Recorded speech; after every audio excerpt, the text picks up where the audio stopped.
Yohana wa mbere igice cya kabiri umurongo wa 18 gushika kuri 29. Inkuru zivuga ivyo bita Kristo. Bana bato, ubu ni igihe ciherezo, kandi nkuko mwumvise yuko antikristo azoza, n'ubu hamaze guseruka abantikristo benshi. Nico gitumye tumenya ko ari igihe ciherezo. Bavuye muri twebwe, ariko ntibara bacu. Iyo baba bacu baba baragumanye natwe, ariko icatumye batuvamwo kwari kugira ngo bahinyuke bose ko atari abacu. Namwe mwarobanujwe amavuta n'uwera, kandi muzi byose. Sindabandikiye kuko mutazi ukuri, ariko nuko mukuzi, kandi kuko atabinyoma biva mu kuri. Umubeshi ninde atari uhakana ko Yesu ari Kristo? Niwe antikristo, ahakana Data wa twese n'Umwana. Umuntu wese ahakana Umwana na Data wa twese ntamufise. Uwemera Umwana afise na Data wa twese. Neho ico mwumvise uhereye kuva kera mu ntango kigume muri mwebwe. Ico mwumvise uhereye kuva mu ntango kigume muri mwebwe. Ico mwumvise uhereye mu bihe vya kera nicaguma muri mwebwe, namwe muzoguma mu Mwana wayo no muri se. Iyi ni ryo sezerano yadusezeraniye n'ubugingo budashira. Ivyo nivyo ndabandikiye kuvyo abo bazimiza. Mweho ukurobanuzwa amavuta mwarobanujwe nawe kuguma muri mwebwe, namwe nimurinda kugira uwo kubigisha, ariko nk'uko kubarobanura kuriwe kubigisha byose, kandi ari ukuri atari ibinyoma, kandi nk'uko twabigishije niko muguma muri we. N'ubu bana bato mugume muri we, kugira ngo niyahishurwa tuzoshira ubwoba, ntituzoteterezwe turi imbere yiwe aho azozira. Ko muzi yuko uwo ari umugororotsi, murazi yuko uwukora ivyo kugoroka wese yavyawe nawe. Amen. Murabona turacagatije buhoro buhoro kino cete cose twatanguye araheze iminsi. Kimwe mu bintu bizwi kuri Yohana nuko agerageza kurongorera ishengero mu bintu kanaka, agaca yerekana n'itandukaniro ryavyo kugira ngo bibafashe kubona neza atakwihenda ukuri, abukuri, ab'Imana, abavutse ubwa kabiri, abera, hamwe n'abigisha b'ibinyoma n'abatarakizwa. Kugira ivyo abikore, agerageza afata ibintu akabishira en conflit, bikamera nk'ibirabana mugabo bibushanye. Ni uburyo bwiza bwo kwigisha, biratuma ubwenge bw'umuntu butandukanye. Hanyuma iyo ariko arabikora bitwibutsa ya ntumbero twari dufise kuva tubitangura kino cete. Ni vya bintu bitatu, y'amabuye atatu agize ishiga ryacu ry'ubuzima bw'intemu, ubuzima bw'Ukristo. Ubuzima bw'Ukristo bugizwe n'ivyizerwa vy'ukuri, n'umutima uhindutse ukunda Imana, n'ingendo y'inyuma ihindutse ihesha Imana icubahiro. Iyo ariko arabitandukanya, arashiraho rino tandukaniro, naho nyine abikora gutyo. Aradusaba ngo tugendere mu muco, agaca yerekana n'ingene abandi bagendera mu mwijima. Iyo avuze umuco kenshi abavuze ubuzima bugororotse, yavuze umwijima avuze ibikorwa bibi. Hanyuma aravuga ibijanye n'urukundo, ingene iyo dukundana biba vyerekana vy'ukuri yuko turi Imana. Agaca yerekana n'urwango ruranga umutima w'umuntu atarakizwa. Ariko nahereza ngaho aratwereka n'ingene ukuri gutandukanye n'ikinyoma. Ukuri nako tukumenya gute? Igihe tugupimishije igishinga ntaye c'intumwa canke ijambo ry'Imana nk'uko turihabwa n'abanditsi bera batwandikiye isezerano rishasha Imana yatoranije. Agacerekana rero n'abandi ingene bigisha ibinyoma, kandi ingene ico kinyoma gitandukanye n'ivyo bumvise kuva kera hose. Novuga ko ahanini imirongo yacu iza gutebera kuri iyo aspect ya gatatu, ingene Imana iduhamagarira nivyo kugendera mu kwera, kugendera mu rukundo, mugabo no kugendera mu kuri. Si ukwera gusa, si mu rukundo gusa, mugabo no mu kuri. Hari abantu tubavuga ibijanye n'ukuri bumva umengana akantu nyene.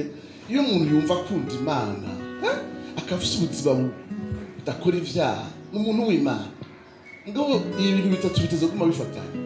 abahamagarira kugendera mu muco, abahamagarira kuba mu rukundo, akabahamagarira no kwizera ukuri. Iyi mirongo yacu iratsindagira ingene uko twegereza kugaruka kwa Yesu Kristo bizoba ibigoye rwose kugendera muri ivyo bintu. Kandi ngira nkuko mubibona turi mu bihe bitoroshe.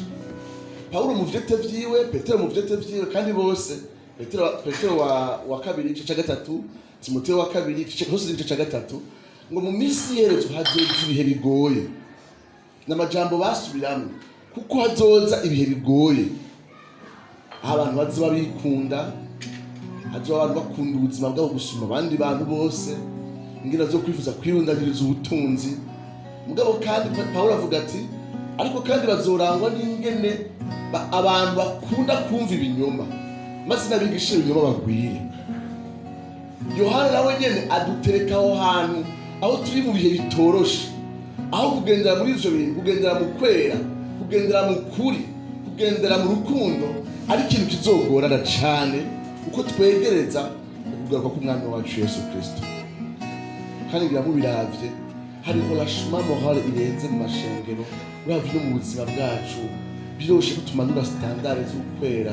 Paulo yarabivuze, nubwo tunaheza ko turashikwa ko n'ibihe vy'iherezo, mugabo Yohana yifuza kuzana abera batahure yuko ibi bihe nyene bitoroshe. Haleluya! Turindiriye yuko Yesu nka ca kinyenyeri co mu gatuturu kizorasa.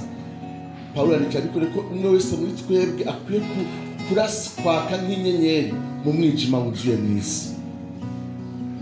Kugira Yohana atsindagira ingene bizogorana cane mu bihe vy'iherezo, akoresha amajambo abiri akomeye: igihe c'iherezo, akamera nk'ukivuga ko, mugabo kandi n'ijambo antikristo. Tuza gufata rero turaba ijambo rimwe rimwe, igihe c'iherezo, nkuko avuga ngo bana bato ubu ni igihe c'iherezo, nugira ngo yatire attention yaho ko ivyo ariko arabasaba uko umwanya uzogenda uhera bizogora gushira mu ngiro, bizogora kuko abantu babibamwe. Sinzi gituma urunganwe rwose iyo riko rubaca mu bihe rutahura ivyo rurimo. Abandi bantu baje nyuma yabo basubije amaso inyuma ntibabibona. By'ukuri turi mu bihe, ano mademande, bino bintu Yohana ariko arasaba abera gushinza kugorana.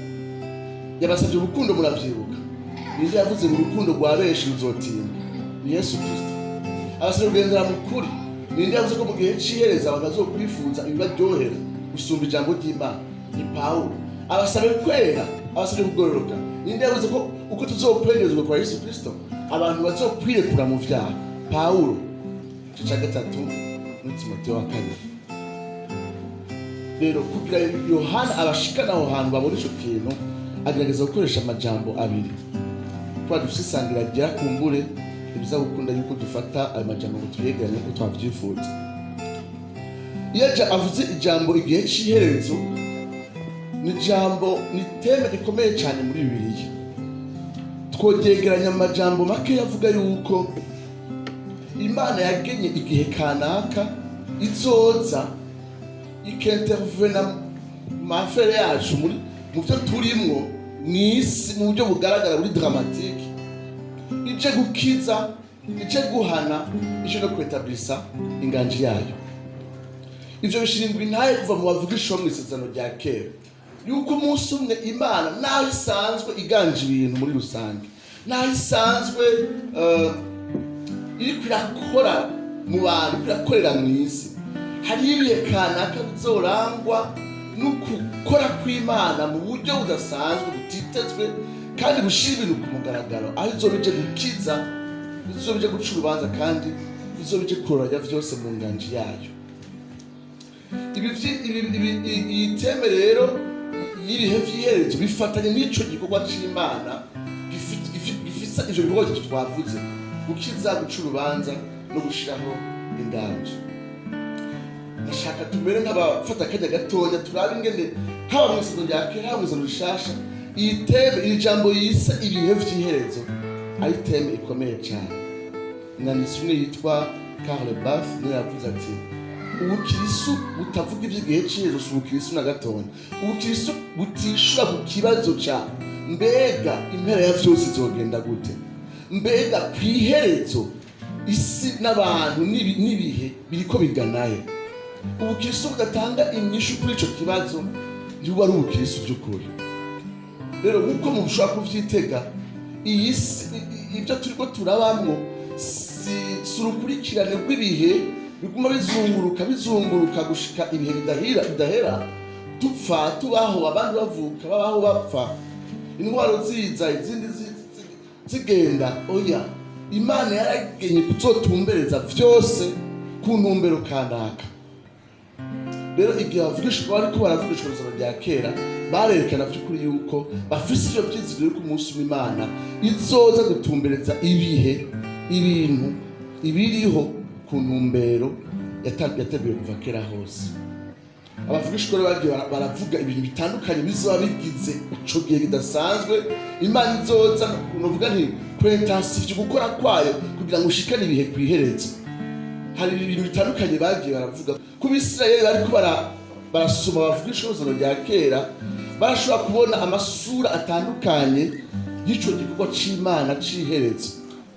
Ku ruhande rumwe, Mesiya yavugwa nk'uzova mu ruvyaro rwa Dawidi akaza kunesha abansi biwe canke abansi b'Abisirayeli, gushikaho rero aca aroranya n'ivyaremwe byose. Tushobora kubisanga muri Samueli wa kabiri 7, Isaya 11, usanga muzi buvugishwa kuri Mesiya muri Isaya 11:16. Hanyuma abavugishwa izina rya kera baravuga ingene Isirayeli izonagurwa inyuma y'ibihe byo gucishwa mu guhanwa n'Imana. Turi mu bitabo byavugishwa muri azi twese guherutse, mugabo kandi ko Imana izoruhira kugira Yerusalemu un centre d'adoration. Hanyuma ngo amahanga yose wamuhamagara Isirayeli byawunanira kuzuza ngo babe umuco mu mahanga. Ico gihe uwo muhamagaro uzokuza mu buryo bwuzuye. Ubwa kabiri, abavugishwa gusebya kera baravuga ivy'umunsi w'Uhoraho, hagiye bawita wa munsi. Muri iyo minsi, ico gihe bakoresha amajambo atandukanye, baravuga ivy'umunsi w'Uhoraho, aho Imana izoza ibihari ubunye ikabishira ku mpera. Turabibona muri Amosi 5:18-20 canke Yoweri imirongo murayibona itandukanye. Ubwa kane, Imana iravuga ko izoshiraho isezerano rishasha ritandukanye n'irya Mose. Amajambo musa gumenyere muri Yeremiya 33:31 canke Ezekiel 36:26, ingene Imana izozana iryo sezerano. Yesu ariko abona iryo sezerano ahura n'abanyamahanga baginjiramwo. Urupfu rwa Yesu rutsindanishiriza n'abatarabisirayeli. Ikindi kintu gizoranga iryo sezerano ni ingene Imana izokwandika ivyagezwe vyayo mu mitima y'abantu b'abantu. Teme igitabo c'Abaheburayo kigarukako mu gice 18. Ubwa gatanu, abavugishwa baravuga ivy'uko abapfuye umunsi umwe bazozuka maze bagacirwa urubanza hamwe n'abazima. Bibiliya igenda irugurura buhoro buhoro ivy'izuka ry'abapfuye no gucirwa urubanza.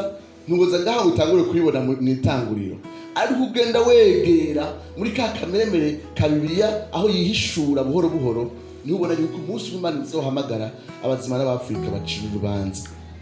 Hanyuma ubwa nyuma, ivyaremwe vyose bizonagurwa, habeho shalom, amahoro azoranga inganji y'ubutungane bw'Imana ibihe bitazoshira.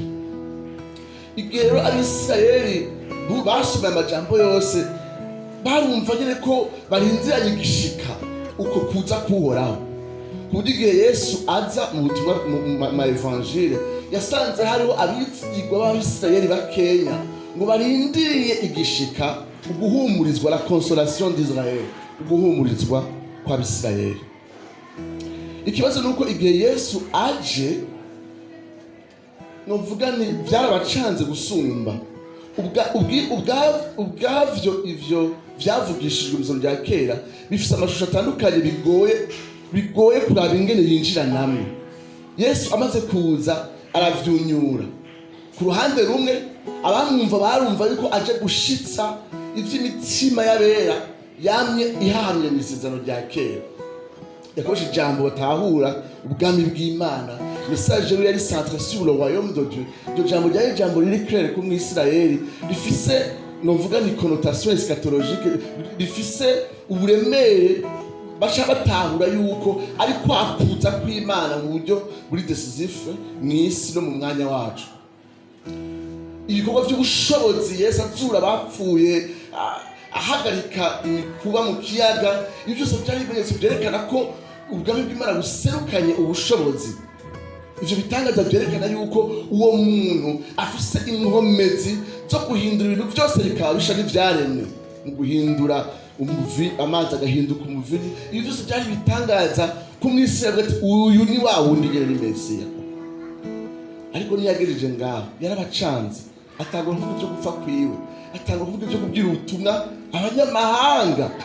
Ko mw'Isirayeli Mesiya niyaza azokwica abanyamahanga, il va juger les nations. Hanyuma bumvije ngo azopfa, hanyuma ngo bazunguruke bayerera amabarabara babwira abantu ubutumwa bwiza. C'est comme si Imana yari yabwiye ati ndigije imbere ugukora kwanje mu buryo bw'urubanza, gucira urubanza amahanga, manze ntange akaryo ko kumpindukira biciye mu rupfu rw'umwana wanje. Ivyo rero byarabacanze ku buryo babanyabwenge b'ivyanditswe y'aba Yohana Umubatizi hageze igihe biramucanga, aravuga ati ebara nibatse ari ikintu twahushije muri bino bintu byose, genda mu mumbarize niwe twitega ubundi. Byaragaragara ko Yesu atiteguye kuzuza uko nyene bavyiteze, avuga ko umuzo wiwe urimo imice ibiri. Araje mugabo aje gupfa, aje gupfira Abisirayeli byabananiye kumvira ivyagezwe by'Imana, aje gupfira abanyamahanga bamaze imyaka bari mu mwijima, kandi azosuka mpemu wiwe ku masigarira y'Abisirayeli. Kera Abisirayeli bari bazi yuko amasigarira y'Abisirayeli azohabwa ubushobozi bwa Mwemu Yera mu gitabo ca Yoweli. Imana itaza kubikora mu bigishwa biwe bamurindiriye Yerusalemu, bakuza ubushobozi bwa Mwemu Yera, bagatangaza ubutumwa bwiza kugira ngo amahanga akire. Ibisivyo umwisirayeli yararindiriye. Abanditse igitabo c'ubutumwa bwiza, mu gitabo c'isezerano rishasha, yaba Paulo, yaba Petero, c'igitabo c'Abaheburayo, hose tubona yuko ibihe vy'iherezo vyatanguranye n'umwuzo wa Yesu Kristo, ugufa, ukutsuka kwiwe no kuvyagira uburyo bwa Data, aho nk'umwana wa Dawidi atazosubira gupfa ukundi, mugabo azogaruka kugira agakiza k'abamwizeye no kuroranya vyose no gushiraho inganji yiwe y'amahoro. Uko niko abize bose bya rishasha batahura ibihe vy'iherezo, babitahura nk'aho Yesu Kristo azoza agashikana ku mwuzuzo wuzuye bya bindi vyose byari vyitezwe, mugabo atakoze mu muzo wiwe wa mbere. Mbega turi kumwe bene Data, hari ikintu rero cabaye sinzi ngene mubona. Abisirayeli batahura yuko ibihe turi muno munsi, l'âge présent, Yesu yaza cyangwa Mesiya niyaza azobishira kwiherezo mu gucira urubanza abanyamahanga, mu kugira iki. Hanyuma ubwo nyene ashize kwiherezo l'âge présent, ace yinogira ibihe bishasha bizobisikanya mu buryo buri dramatique. Ariko ikintu Imana yakoze ni kuvuga ko Yohana ubwo arabivuga mu butumwa bwiza, byatangaje usomye igitabo ca Evanjili ya Jean, ugasoma na Enja ukaba ubona ko ari umuntu umwe avuga ngo kuko umuco warasiye mu mwijima. Mu yandi majambo, niyo amajambo nayo yaravuga ngaha anye hejuru igice ca kabiri, havuga ngo igice ca kabiri ku murongo w'umunani twari twahasomye ubuheruka, kuko umuzima gize uri kurahera, umuco w'ukuri umaze kwaka. Gahunda y'Imana kwari uko ibihe iki gihe turimo c'ikinyavyaha kitabisa dramatiquement igihe gishasha c'inganji yuzuye y'Imana, mugabo ko ubwami bw'Imana bwinjirira hanyene, ko umuco winjirira mu mwijima, hanyuma progressivement umuco ukagumunesha umwiza gushika aho Yesu azoza gukora kanyuma niyagaruka. Ariko bisedi bari biteze iyo tension, twita tension eschatologique, aho ubona vy'ukuri ko ubwami bw'Imana bwaje ariko ntibwakuyeho vyose. Igihe dutahuye ko n'urupfu rwa Yesu n'inyungu z'urupfu rwa Yesu tuzozinjiramo mu buryo bwuzuye niyagaruka. Abisirayeli bari biteze rero iyo processus aho umuco ugenda winjirira mu mwijima, umwijima ukazura bisa umuco gushika kuri wa munsi. Bari biteze ibintu biza bihinduka bukwi na bukwi. Yohana rero yamaze kutubwira iyo tension muri verse y'umunani, kuko umutima gize uri kurahera umuco ukuri umaze kwaka. Ibihe vy'iherezo rero birangwa n'uwo mwuzo wa Yesu Kristo mu gupfa kwe no mu gushirwa no mu kuduga mw'ijuru, aho aganje mw'ishengero biciye muri uyu muco nyene w'ishengero. Umwijima urasubira inyuma gushika kuri wa munsi azokuraho burundu umwijima wose. Yohana avuga ati muri ibi bihe nyene turimwo ibihe bitoroshe, muri ibi bihe umuco uriko hariho tension hagati y'umwijima n'umuco, ni ibihe nyene bitoroshe ishengero rikwiye guhagararamo. Ibihe vy'iherezo byarasigura kandi umwuzo wa Yesu Kristo ingene ibihe bizorushiriza kwiyintensifya mu buryo budasanzwe ikibi, icaha, inyigisho z'ibinyoma, ari nahaca tubwira teme ikomeye ya Antikristo. Antikristo ni jambo yanditse muri Bibiliya gusa, ryanditswe n'umuntu yitwa Yohana, nta wundi muntu yandika iryo jambo Antikristo. Abandi barakoresha ayandi majambo, umwana wo kuranduka, umwana w'ikibi n'ibindi bitandukanye nka Paulo mu Bitesalonike. Mugabo iri jambo Antikristo umuntu wenyine arikoresha ni Yohana, kandi muri ano ma epitre yiwe hano no muri epitre we ya kabiri. Antikristo ni jambo novuga nkuko muza kubibona rigoye, risobanurwa umugwanizi wa Kristo, mugabo kandi ushaka no kwigira Kristo ngo amusubirire. Mwene baje ntaza kumugwanya nkaho umenga baratandukanye gose, aza kumugwanya mu kwigira wenyene no mu kwishira mu kibanza ciwe. Yesu twavuga ibintu vya Antikristo rero dutahura yuko abantu babibona ugutandukanye, ariko muri Bibiliya nashaka muri jambo Antikristo rifise novuga insiguro zitatu. Ubwa mbere, Antikristo ni mpemu ya Satani igwanya umugambi w'Imana kuva mu itongo rya Edeni. Hariho ubugarariji Satani kuva mw'ijuru yumva atihanganira inganji y'Imana, ku buryo n'igihe iyo nganji Imana imeze nk'uyisangira n'abana babo mu itongo rya Edeni, yaciye aza yirukanga kugira ngo avyonone. Rero Antikristo niyo mpemu y'ubugarariji ya Satani igwanya umugambi w'Imana kuva kera hose. Ubwa kabiri, Antikristo ni mpemu mbi zikorera mu bantu babavugishwa n'Imana n'abigisha b'ibinyoma, bagamije kugwiza ibinyoma no guhuvya abantu. Rero Yohana avuga Antikristo muri lisansi ya kabiri. Ba Antikristo ni mpemu ya Satani itoranya abantu, uko Imana itoranya abakozi b'Imana niko Satani agira abantu akabatoranya, akabuzuzamo ibinyoma kugira ngo bazibize isi. Mugabo kandi ubwa gatatu, Antikristo n'umuntu azoza mu gihe ciherezo akenkarna ikibi cose n'umugararizo wose, agakwegera isi yose mu mugararizo wo kugwanya Mesiya n'abizera. Alors twebwe turiyenterese n'iki? Twebwe turiyenterese no kumenya uwo Antikristo wa gatatu, tutarinze kwitwararika kuraba ingene Satani yamarongorera imitima yacu kugwanya Imana, tutaravye ingene Satani akoresha isi mu gushabwa ivyiyumviro muri twebwe n'inyifato zitandukanye n'ico Imana igomba. Iyo ni mpemu ya Antikristo. Tuvuga ko dukeneye ibimenyetso bizotumenyesha uwo muntu umwe, mugabo tutazi kudiserna abigisha b'ibinyoma badukikuje n'abavugishwa b'ibinyoma badukikuje. Niyo mpamvu usanga kuva muri kahise k'ishengero abantu bose babitwarika mbega uyu Antikristo ninde. Kuri bamwe ni umuntu agerageza kwigana igitangaza cyo kuvuka mu buryo bw'igitangaza bwa incarnation, aho kujya Yesu yavutse mu nda y'umudamu y'umukobwa y'ubwigeme w'isugi Mariya, ariko kumbure hazoza umuntu avuka mu buryo bw'igitangaza ata papa we afise, hanyuma akavuga mbwa kuri Mariya. Ngira mwarumvise ibintu nk'ivyo, twe tukiri bato twarumviriza abavuga butumwa bamwe bavuye za Kongo na Tanzania ko Antikristo azoza ari umuyahudi ava mu muryango wa Dani, akabanza kwigira Mesiya, abayahudi bakamwemera mbere yuko bahindukira.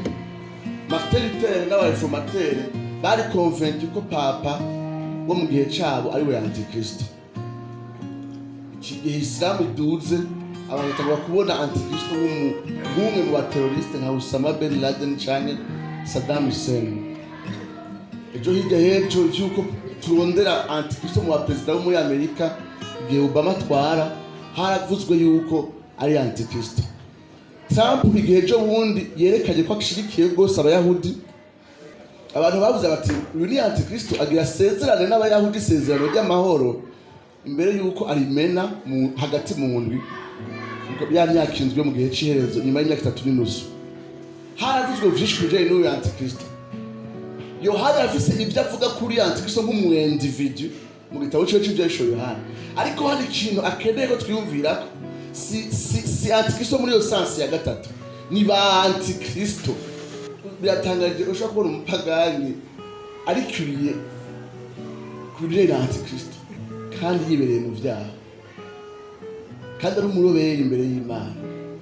Amaspekulation y'uko ibya coronavirus ari antikristo n'abantu badakijwe barabivuga kandi ari abansi b'Imana. Alors Yohana ashaka dufasha kubanza kudiserera ibidukikuje, abantikristo badukikuje. Avuga ko barangwa n'ibintu bitatu nyamukuru. Avuga ngo bari muri twebwe ariko ntibarabacu, yaba barabacu baba baragumanye natwe. Ikintu abantikristo bafise nuko baza gutosekaza ubumwe bw'abera biciye muri izo nyigisho z'ibinyoma. Barakunda gukurikirwa n'abantu kanaka, barakunda inyigisho shasha ikizana igabura ishengero mu migwi ibiri. Abo bantu n'abahinga muri ivyo ntibashobora kwihanganira ishengero riko rihimbaza Imana mu mutima umwe no mu vyizerwa bimwe.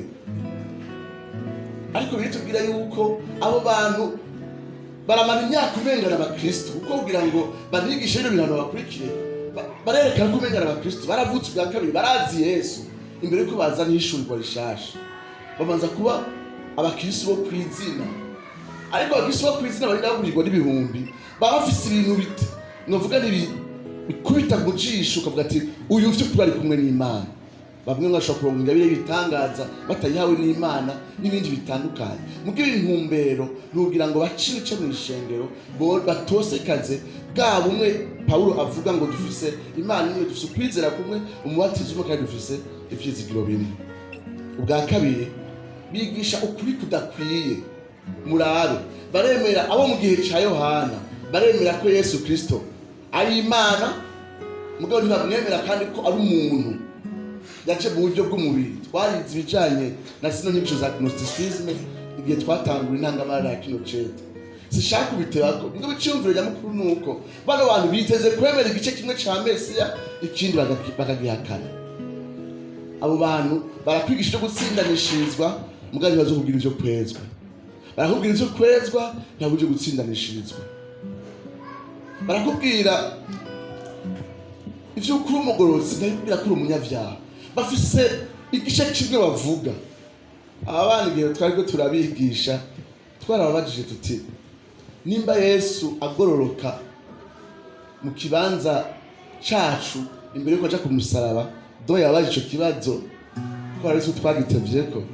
Turabaza turenda tubabaze abantu ko Yesu aza nka Adamu wa kabiri, aho Adamu yishe isezerano rya mbere we akaza kugororoka akuzura ivyagezwe bisaba mu kibanza cacu,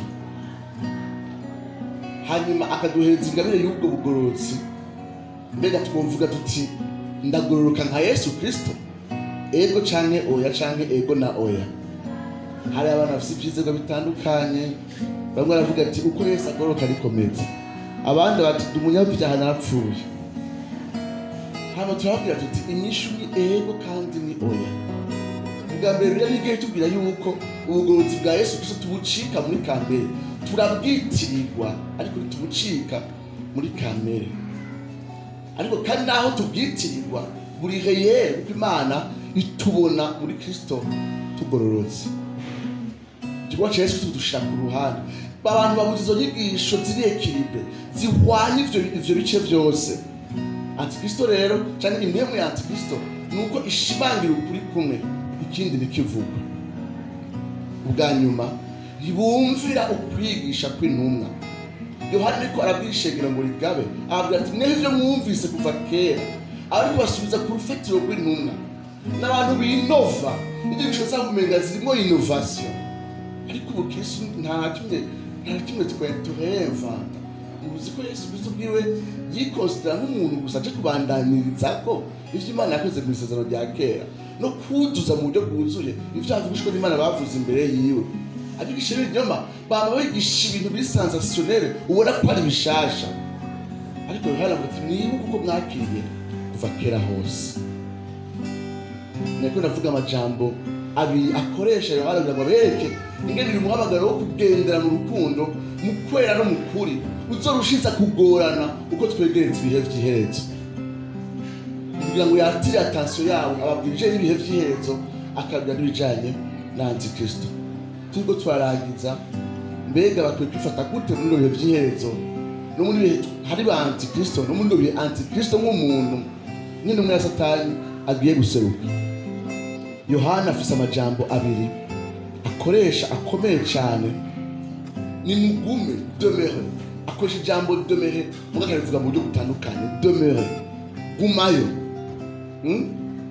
gumamwe, akariba kama gumamwe, akoresha ijambo demeure. Ubwa mbere badomera hehe? Badomera n'ijambo, badomera mu byo bigisha kuva kera hose mu 24 nico mwumvise uhereye kuva mu ntango kigume muri mwebwe, kudomera dans la parole de Dieu. Inyishu shengero ritanga kuri ivyo bihe bigoye c'est demeureux kuri vya bindi vyaheye kuva kera hose. Aya majambo rero ndayibuka tukiri batonya ashaka gutandukanya. Yohana arababwira bano bantu ati bwa butumwa bwa mbere nyene mwumva, kuko muri bwo missionnaire ba mbere bari intumwa ubwazo. Rero igihe haza abandi nyuma y'intumwa bagaca muri ayo mashengero intumwa zaciyemo, intumwa zandika zikavuga ati nibure kure vya bindi mwumviriza ubwa mbere. Mugabo yumviye iri jambo riko rashirwa mu ngiro mu gihugu aho message ya mbere bakiriye atariyo, bagaca bavuga ati bariko babwira ubutumwa atari bwo, guma muri bwa bundi bwa mbere. Abo irashokoreshwa nko kwiyugara. Iyo Imana isutse umuco w'ubutumwa bwiza ahantu hakiri ubwa mbere ibinyoma, umuntu baririmba ngo Imana kugakiza kandi wakiri ubwa mbere atari byo. Bitubwira ko tuguma mu vya mbere mugabo vyigishijwe n'intumwa. Nani bajambo nigihe twa dufise ivya mbere tugasanga nibihwanye n'ivy'intumwa turabireko. Siko gabene data. Ubwa kabiri avuga ngo mugume muri mpemu yera. Haleluya. Mweho kuro waluzwa amavuta mwaro walujwe nawe guma muri mwebwe. Abahamagara kunywana na mpemu yera, kuganira ubusabane na mpemu yera, ko kiri mu bibafasha kurengana mu bihe bitoroshe. Ariko n'aya majambo hari gakoreshwa nabi. Aya majambo ashobora gutahurwa nabi igihe twiyumvira yuko tudakeneye kumviriza abatwigisha. Reka tuvuge iro jambo ryo kurobanuzwa amavuta. Uwera wese yabajwe ni ikintu kiryoshe. Ni ijambo ryakoresheje rya kera mu kuvuga abantu bakenya bashizwe ku ruhande. Ni ikintu kiryoshe kuko kumva mu isezerano rishasha uwera wese mpemu yamusha ku ruhande kubwira. Hari igihe tugira amastructure n'inzego mu ishengero ku buryo abarongora n'abarongowe umenga hari ubudasa. Abarongowe bakubahwa mu buryo budasanzwe, abandi nabo bakaba abantu basanzwe. Ijaba bavuze abaja ntibagira ico basubizamo. Ubukristo bushira umuntu wese ku ruhande. Dukwiye kubaha kino kintu. Iyo Paulo ariko arabandikira amajambo naho ariko yandika nk'uwabaye inspiré par le Saint-Esprit, cyo kuvuga ati ariko namwebwe murafise mpemu yera. Nizeye ko nanditse bitahura kandi mu tuvyumva kumwe. Dukwiye gufata abantu nkaho umenga n'abantu badepana kuvyo twe tuvuga. Umwe wese muri mwebwe yizera rero nutwigisha atari kubera eloquence yanje. Vyo bibabaje igihe twizera bihagaze gusa kuco umuntu yatubwiye, bidahagaze ku migendanire by'ukuri na mpemu yera, no kuba wararobanujwe mfite na mpemu yera, no kuba waravyawe ubwa kabiri, no kuba warahawe ingabire gusabana na Kristo biciye muri mpemu yera. Imana ihabwe icubahiro. Mugabo kandi uyu mpemu yera niwe ngo bamwe yabahaye kuba iki, abandi yahakuba abigisha. Ntidushobora kuvuga duti ivyo amubwira birahagije. Dutahura ko uyu mpemu yera ari nawe ashiraho abigisha kugira ngo barere ishengero. Yohana ahamagarira kudomera. Iri jambo kudomera ni jambo rikomeye, si ukuwamo gato. Abo twasiganye mu gitondo twabaza ikintu cya persiste, ni kudomera mu kuri. Birambabaza, hari abantu muri numva ngaha bavuga ivyo byo bareforme ngo bingeze ahantu, nkabirwa neza ivyo ariko baravuga ibyo ari byo. Bene data, nimba ikirateja kugira Imana akagucize, nimba ari ico hitamwo rimwe rizima kukigumamo. Hari abantu menga bafise imihari yuko bari Imana iriko bahinduza ijambo ryayo, menga ni imihari. Niyo mpamvu bafatira ibi bagafatanya na biriya. Nimba ikintu ari ukuri mucizire kandi kigume. Ikindi, demere mu migenderanire myemewe, demere kuguma mu busabane na myemewe. Ikintu udashobora kwipermeta gutakaza, ntushobora kwipermeta gusa gukoresha ubwenge bwacu muri bino bihe bigoye, muri ino saha ya nyuma. Ntushobora kuvyipermeta, ntushobora gusa ishengero rihanahana ivyiyumviro ridafise ubuzima busesekara bwa mwemewe hagati yacu. Imana ihabwe icubahiro. Ariko ararangiza ababwira ikindi kintu nocita kudomera muri sanctification. Bana bato mugume muri we 28, kuko muzi yuko ari umugororotsi kandi kuko ryo kugoroka wese yavyawe nawe. Kudomera dans la sainteté, kuguma mu kwera. Murabona bitugarukanye kuri bya bindi bintu bitatu twavuga, ya mashika atatu agize ubuzima bwa Kristo. Kudomera dans la parole, kudomera dans la communion avec le Saint-Esprit, kudomera dans la sanctification. Avuga ati naho umuntu atomenya ngo Antikristo azocaha wa wundi mu nsobanuro ya gatatu, mbega ufise ingorane yuko utaramenya neza Antikristo azoba ari papa cyangwa president w'umushinwa, cyangwa Imana iguhamagarira kuba muri bino bintu bitatu. Iyo habaye ibintu bishasha mw'isi n'impinduka mw'isi, abantu bama bashaka kugerageza gutora inyishu ya mbega wa muntu ninde kugira nze ndamwirinde. Uburyo bwa mbere bwo kuzorengana mu bihe bigoye biri imbere, si ugira amatohoza yo kumenya nimba Trump ari Antikristo canke papa. Abantu bararindiriye papa w'umugore kubera bitwereka maraya yicaye hejuru y'igikoko. Wewe ndiri umunsi ni bazotangura guhezagira abakardinali b'abagore, hanyuma akaho umupapa w'umugore. Uyu ni Antikristo. Mwese wa mugore yicaye kuri ca gikoko. Ivyo sivyo bizodukiza ibihe vy'iherezo. Yohana dufasha gurengana muri ibi bihe. Turi demera dans la parole, mu kwigisha kw'intumwa, turi demera en communion avec le Saint-Esprit, kandi tugendera dans la sanctification. Imana ibahezagire cyane. Yemye boshobota ntimutinye kuko so bimuhimbara.